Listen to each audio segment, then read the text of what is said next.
Hello and welcome friends, let's cricket তরফ থেকে তোমাদের সকলকে স্বাগত জানাই। আজকে আমরা লাভ ও ক্ষতি অর্থাৎ প্রফিট এন্ড লসের একটি ইম্পর্টেন্ট টাইপ নিয়ে আলোচনা করব, যে টাইপটি থেকে বারবার বিভিন্ন পরীক্ষায় কোশ্চেন দেখা যায় এবং একে যদি আমরা বেসিক মেথডে করি তাহলে কিন্তু অনেকটাই সময় নষ্ট হবে।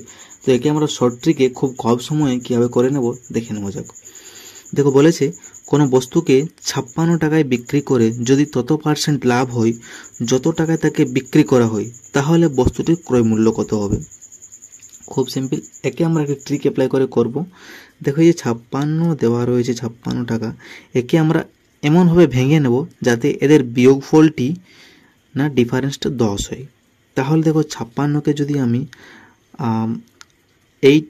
7 ইন্টু 8 লিখি তাহলে এদের ডিফারেন্স কত হচ্ছে না 1 হচ্ছে, তাহলে তো এটি তো অ্যাপ্লাই হলো না। 56কে যদি আমি 14 ইন্টু 4 করি তাহলে কিন্তু ডিফারেন্সটা 10 হচ্ছে, তাই না?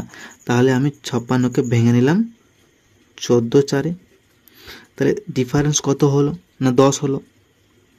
এরপর যখন আমাদের ক্রয়মূল্য বের করতে বলবে আর এখানে লাভ যেহেতু বলেছে, তাই আমরা কি করব না, ছোট যে সংখ্যাটি রয়েছে, ছোট সংখ্যা বলতে এখানে 4 রয়েছে, তাহলে 4-এর সাথে আমি এক্সট্রা একটি শূন্য যোগ করে দেব, অর্থাৎ অ্যাড করে দেব।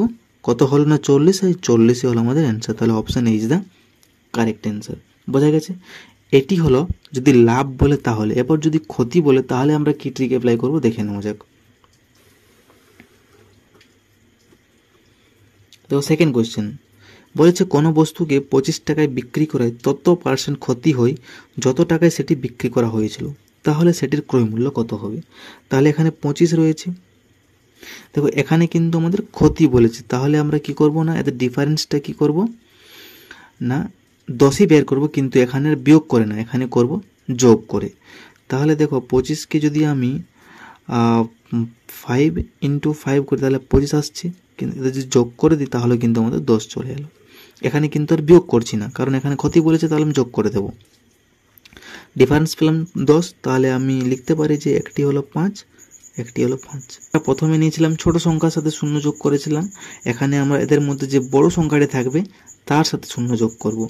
কিন্তু এখানে তো দুটি সংখ্যাই সমান, তাই না? তাহলে আমি কি করব না, যে কোনো একটির সাথে শূন্য যোগ করে দেবো। কত পেলাম না 50, তাহলে এর ক্রয় মূল্য আমরা পেয়ে গেলাম 50।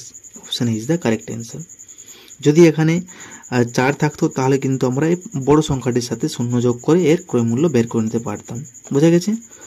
3 নম্বর কোয়েশ্চেন, কোনো বস্তুকে 75 টাকায় বিক্রি করে যদি তত পার্সেন্ট লাভ হয় যত টাকায় সেটি বিক্রি করা হয়েছিল, তাহলে সেটির ক্রয় মূল্য কত হবে। এটিও ঠিক প্রথম অঙ্কের মতোই, এখানে তত পার্সেন্ট লাভ হয় বলেছে, তাহলে 75কে যদি আমি ভাঙি তাহলে এখানে হলো 15 ইন্টু 5, 15 5 75, আর ডিফারেন্স যদি আমি বিয়োগ করি তাহলে কিন্তু আমাদের কি হচ্ছে না 10 বের হচ্ছে, তাই না? যেহেতু এখানে লাভ বলেছে তাহলে আমি তাই বিয়োগ করে দেখলাম। যদি আমাদের এখানে ক্ষতি বলতো তাহলে আমরা কি করতাম না, 15 আর 5 যোগ করে দেখতাম, হ্যাঁ 10 আসছে কিনা। তাহলে এখানে ডিফারেন্স আমরা পেয়ে গেলাম 10, তাহলে 75কে আমি লিখতে পারি 15 ইন্টু 5। এরপর ছোট সংখ্যাকে না, ছোট সংখ্যা হচ্ছে 5, তাহলে 5-এর সাথে আমি একটা শূন্য এক্সট্রা যোগ করে দিলাম, অ্যাড করে দিলাম, তাহলে কত হলো না 50 হলো। তাহলে 50 কোথায় রয়েছে না অপশান সিতে রয়েছে, তাহলে option C is the correct answer. বোঝা গেছে? তাহলে আজ এই পর্যন্তই, আশা করি তোমাদের বোঝাতে পারলাম। খুব শীঘ্রই নেক্সট পার্ট নিয়ে আসছি, তো ওদিন সঙ্গে থাকুন এবং ভিডিওটি ভালো লাগলে অবশ্যই like, comment, share and subscribe করুন এবং পাশে থাকা বেল আইকনটি ক্লিক করুন। So take care, keep growing and stay motivated.